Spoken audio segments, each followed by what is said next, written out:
We will all at some point experience a tricky session where the bobbins don't move, your unhooking mat is dry, and so is your net.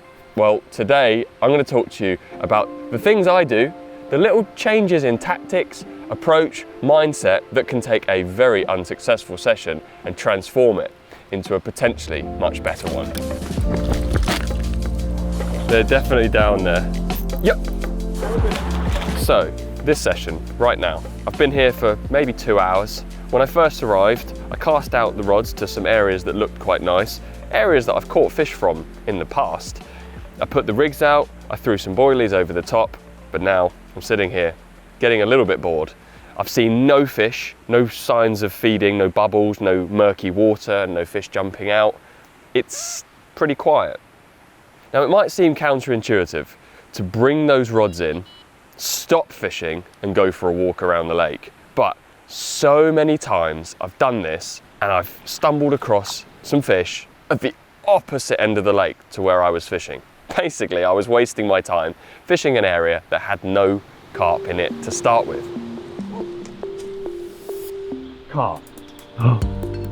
This applies to all styles of fishing, and later on in this video we're going to hit up some local streams and some other venues for a range of different species to prove to you that there are always little things you can do.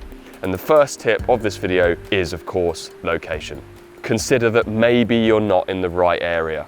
Consider that maybe bringing those rods in, going for another walk around, searching out those fish, looking as carefully as you can into the water, because one little sign, a couple of bubbles, a reed stem knocking like that, or a lily pad moving unnaturally can give away the whereabouts of some fish.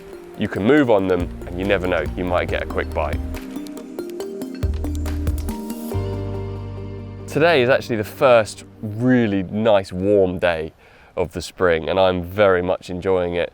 The fish, on the other hand, clearly haven't woken up completely. I did see one down the bottom end of the lake. That was actually quite close to where I was fishing in the first place. And that leads me on to the second thing that I want to talk about within this video, which is location is of course the most important part. But what do you do when you can't move swims? Let's say it's a very busy location or you've only got one area to fish, or you find that actually the fish are where you were fishing in the first place. Maybe it's your tactics that aren't working. Well, we're going to return to where we started over by the van and I'm going to make a tactical change.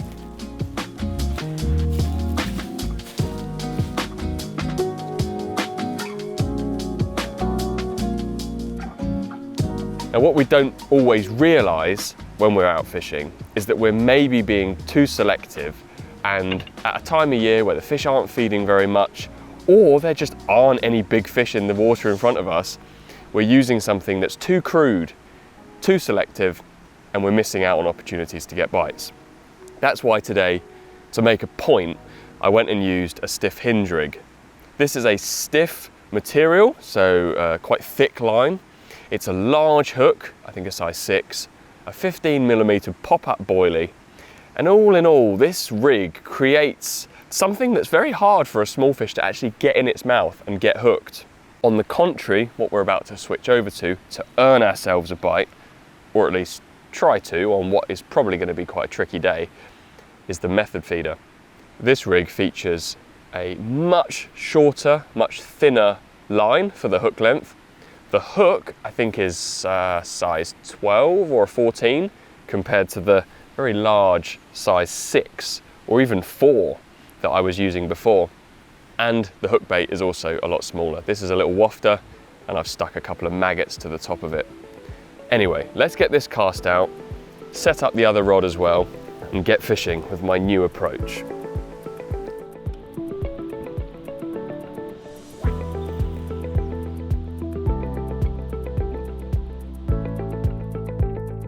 I'm going to recast this rod now.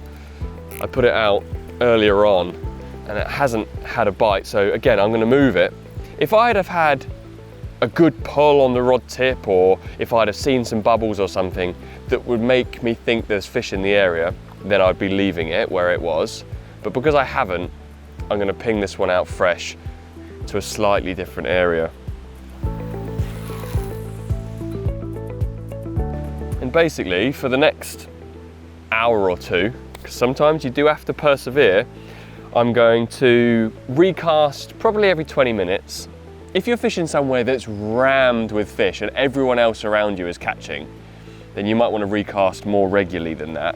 But I think every 15 or 20 minutes, cast to a different area, keep exploring the water in front of you, and eventually you're going to make a cast to the right zone and land it in amongst a few fish. And you'll know about it, because even if the fish aren't actually taking your hook bait, when they're feeding on the method feeder and eating those pellets, they often brush the line and then the rod tip just knocks a little bit. Don't strike at them. If you strike every time the rod tip judders or wobbles, you'll end up just spooking the fish. With the method feeder, it's much better to wait until the rod just pulls right round and stays round and the fish is basically already hooked. The other thing is that sometimes the rod will spring straight, so I like to put a little bend in the rod tip, so it's just curved like that. That means if a fish takes the bait and swims towards you, the rod will just ping straight and the line will fall slack. If that happens, I will pick it up and reel up tight. More often than not, there'll be a fish on the end.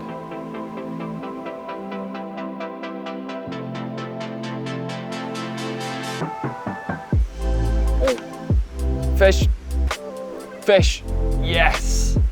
I reckon that had been cast out for no more than 10 minutes. In fact, that, wow! I'm even a little bit speechless. The whole point of this video is to show you guys there's always something you can do. And maybe try surface fishing. Throw some bread out and see if they'll start munching. On another day, it could be zigs. And later on, we'll get talking about lure fishing, and we're hoping to hit up my local stream as well. But today, on the carp lake, all I needed was a method feeder, and it's done what the carp rigs couldn't do for hours. Oh, I can see him now. Oh, it's a fat one. It's so chunky. Yes, got ya. Mate, that is ridiculous. That's the fattest carp I've ever seen in this pond. Now I know I could have stuck at it with the carp rods and the boilies and eventually got myself a bite today. But I've actually got another one on the other rod.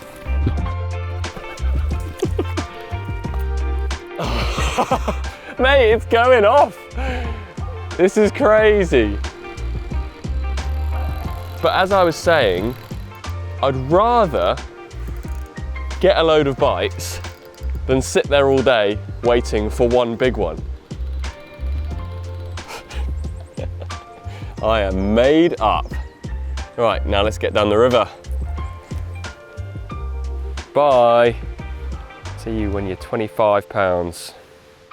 Next up is my secret for success when it's cold or when everywhere is flooded and fishing rubbish. Let's go and tackle a small stream. So the second place we've come to today is a very small stream. In some places you could probably jump across it. The reason for coming here is because in winter time, when you get lots of rain and the main larger rivers are all flooded and just murky and brown and it's just basically impossible to catch anything, a really good bet is to just move upstream, find a small tributary. The water goes clear quicker, and often the fish, during times of flood, they push up and hold, like, protect themselves from the flooding by swimming up into these little streams. So the other day I was pike fishing with this bad boy down in my, not in this tiny stream by the way, in a bigger river, and you guessed it, I caught absolutely nothing. That might have been because I was fishing with a freaking lure the size of half of the pike that live in there, but it also might be because I'm terrible at pike fishing. My point is that there's different scales.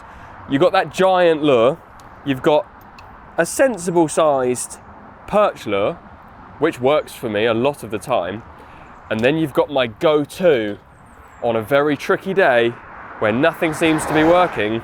I switch to the ultralight rod and a tiny soft plastic lure. This is probably 1.5 inches long, and it's rigged up on a jig head that I think weighs 1 gram. Essentially scaling right down, reducing the expectations can sometimes really work in your favor. There certainly could be some better pike in this stream, but probably in the deeper holes. This is quite shallow here.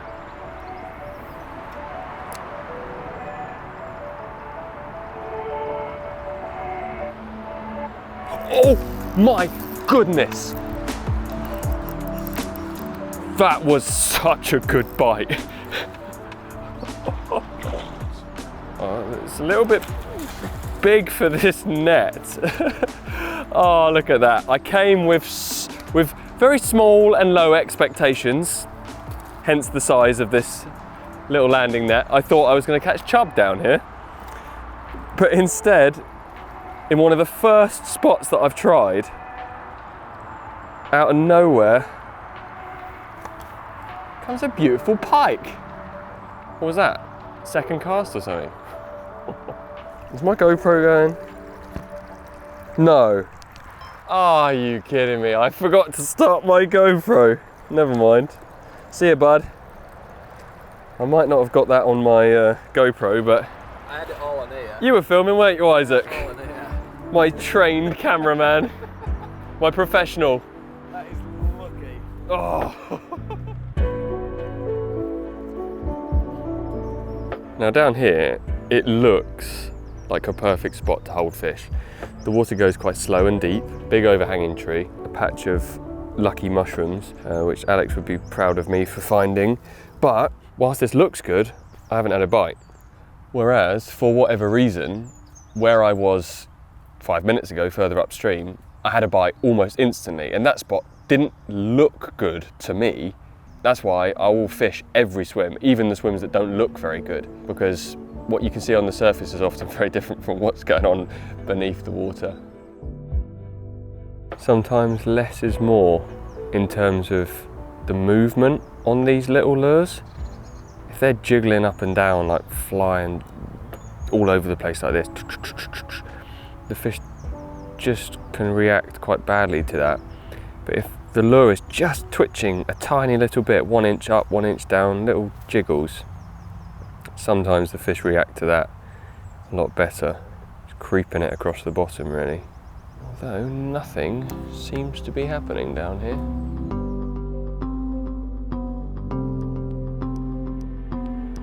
Almost all lure fishermen know that if you get the right lure, you can transform a day's fishing and you can start catching. However, just changing from one lure to the next isn't necessarily going to be what you need. Like, I personally, and this is just a personal thought, believe that the biggest importance about selecting the right lure is the size. Not necessarily the colour or what shape the tail is or what brand the lure comes from. In my opinion, the biggest thing is the size. On a day when the shoals of perch are feeding on minnows, selecting quite a small lure makes total sense. On a day when the pike are just like ravenously eating, 1 ounce, 2 ounce roach, a lure of the similar size is obviously going to do what you need it to. But a 2 gram or a 1 gram jig head, little soft plastic paddle tail, it doesn't look like much. Something like this is brilliant when you're looking for chub or even perch. Well, this does look quite tasty.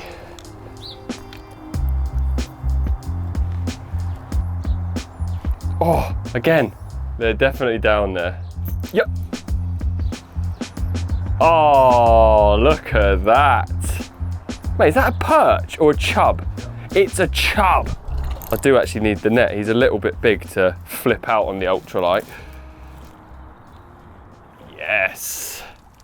Oh no, oh no. Alright, well, I've been very productive at this spot. I've caught myself some seed pods. Look at them, they're everywhere. And I've also got a immaculate little chub. Farewell, chub. See you another time. Now what? Well, that was good. I mean, that was very quick, wasn't it, after I changed lures? There's a couple of other pools further down, which we'll just quickly walk straight down to. But the thing with these little rivers are, they're addictive, and because rivers by their nature are very long, you're like, want to go a bit further, I want to go a bit further, and then a bit further, and then you're at the ocean, and you're like, oh, one more cast. Woo! Fishing. We've all had days where the larger lures aren't working, but what about when even scaling down is also not working? And no matter what lure you try, you cannot earn yourself a bite. Well, that's when I consider that being a purist and thinking that lure is pure is time to get in the bin. Whether I think it's going to be a good day or a bad one, I've always got a few worms with me. Okay, worms can be quite expensive in the tackle shop, so sometimes I just take some out of my compost heap, even if it's just 5 or 6, like a little handful of worms. Because, although some people will say they don't count, I'm of the opinion that you make your own mind up as to what counts and what doesn't. And sometimes the fish don't want to eat a bit of plastic. They want to eat the juicy, smelly worm. And there's nothing to say you can't take a few worms, stick them on a jig head, exactly the same as I was using with the lure just now, and cast that out. It won't always transform your session, but sometimes it can earn yourself a bite when you were thinking you were going to blank otherwise.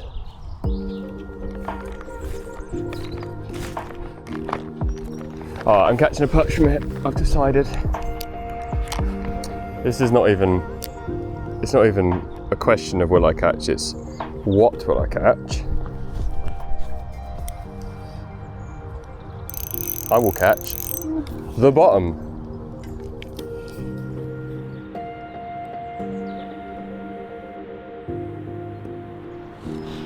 Okay then worms, it's time for you to do me proud.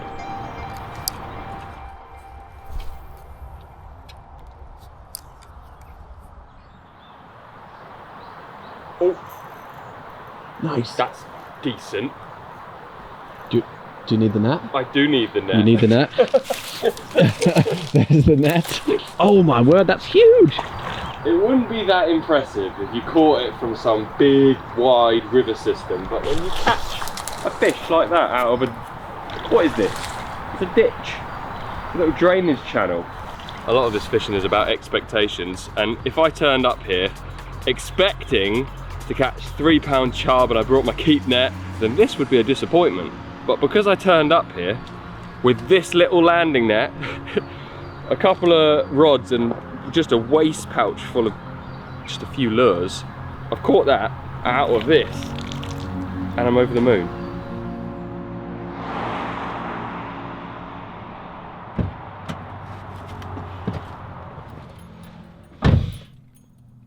Is that you?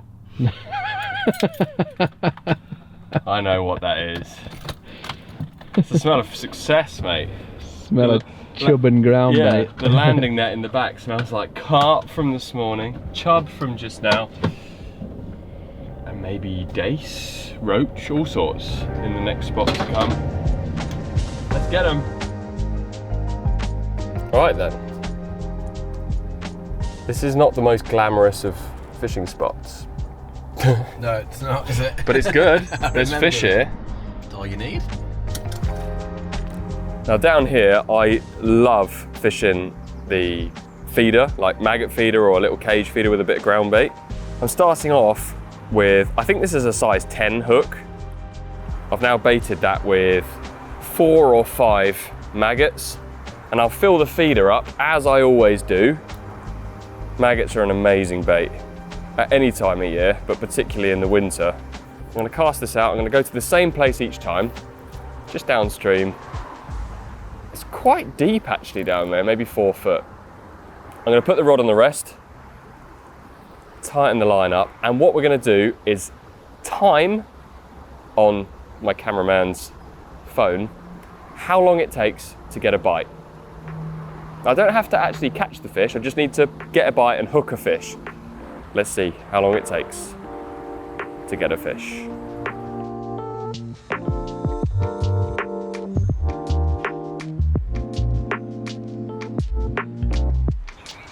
Yeah man, thanks. I'll catch up soon. Cheers, bye. Okay, so I had a rather long phone call with a friend of mine that took approximately 10 minutes. And in that time, I had a couple of taps on the rod tip, but I didn't get a solid bite and I didn't hook into a single fish. Now, to prove the power of a lighter line and a smaller hook, I've got a selection here ranging from size 14s all the way down to size 22s. I'm not going to go super tiny. I think I'm going to select maybe an 18. It's already pre-tied to 2-pound line, which means I don't have to do the super fiddly knot, which I'm awful at, and attaching these tiny hooks is actually quite tricky if you're not nimble-fingered. Of course, because the hook is quite a lot smaller, I haven't put 4 maggots on, I've put 1. And we are about to witness, I'm getting so cocky about it, like it's definitely gonna work. But trust me, it is definitely gonna work. Start the timer and see how this goes. Oh! Okay, so, did you get a chance to start the timer? It's actually quite a decent sized dace. I'm not breaking any records down here, but for a dace, that's actually quite a quality fish. I've brought you down to my local canal because I want to express to you guys that there's nothing wrong with going somewhere easy. What I mean by that is it's easy to bite off more than you can chew. Go and fish somewhere really deep, absolutely massive, where everyone else, even the pros, are catching nothing. So, you know, of course you're gonna struggle. Whereas if your confidence is low and you're not really necessarily enjoying your fishing as much as you once did, just go somewhere which is full of fish, somewhere that's gonna boost your confidence, get you back into the swing of things, and start enjoying it again. So I'm gonna have a little walk around, get some bait into a couple of spots, have a couple of quick casts with some solid PVA bags. Much like the method feeder, this is a tactic which is great for, quick bites. Whilst this isn't a video about how to fish a specific tactic, I do have a couple of films linked in the description down below about how to set up and tie a solid PVA bag. What I will say now though is that if the fishing is tough, definitely tie up small bags. A lot of people use a really large one full of loads of bait, and this will slow down and reduce your chances on a tricky day. Much better to use a tiny bag with one little mouthful of food for a carp, meaning quicker bites when the fish aren't eating much. Even though this canal has got quite a lot of fish in it, it doesn't mean that I'm going to definitely catch. I still need to be in the right location. And after a little while I noticed the fish weren't settling in front of where I was, so we walked off, explored another area where I could feed some pellets close to a snag, and this was where I needed to be. Honestly, you cannot search enough. Any time spent staring into the water trying to locate fish is time well spent. Yes, it's good to listen to other people and take advice and tips off of other anglers, but search with your eyes and your eyes only. Lots of places I've been to, the local guys have said, oh, you won't catch by the island, the fish don't like it there, or all the fish are down the deep end, mate. And a lot of the time it's just not true. Someone's seen something or believes something and they've just told everyone else that, and everyone else just believes it and agrees with it. But search with your own eyes, get around the whole place, don't leave any stones unturned, I think is the phrase. Keep looking, keep searching, because when you find them, that is going to change everything. The effect of the weather must also not be ignored. It's worth focusing your fishing efforts on mild spells during the winter and avoiding those bright, high-pressure days where there's not a cloud in the sky. I, for one, find that when water temperatures are low, the best time for a bite is evening or just after dark, as that's when the water is at its warmest. Just stick at it and focus on dawn and dusk if your fishing time is tight. Oh my god!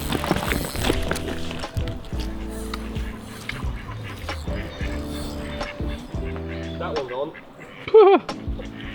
Oh, it's off. No.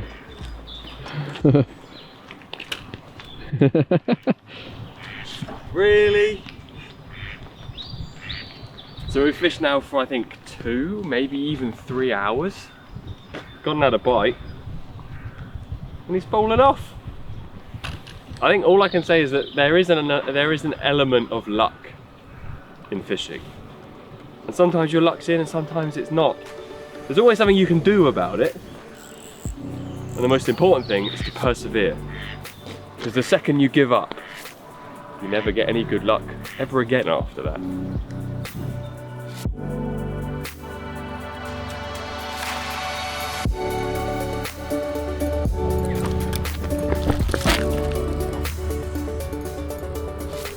Yes! Oh man, finally! That's a good one, man!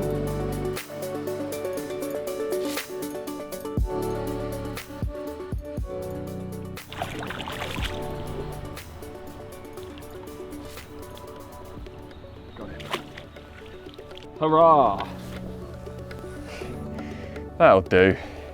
Okay, he's not 25 pounds like the ones you see on the telly sometimes, but it's a fish. I'm happy to get a bite. And even if you end up catching absolutely nothing and going home from your session empty-handed, I like to remember the old saying, a bad day's fishing is still better than a good day at work.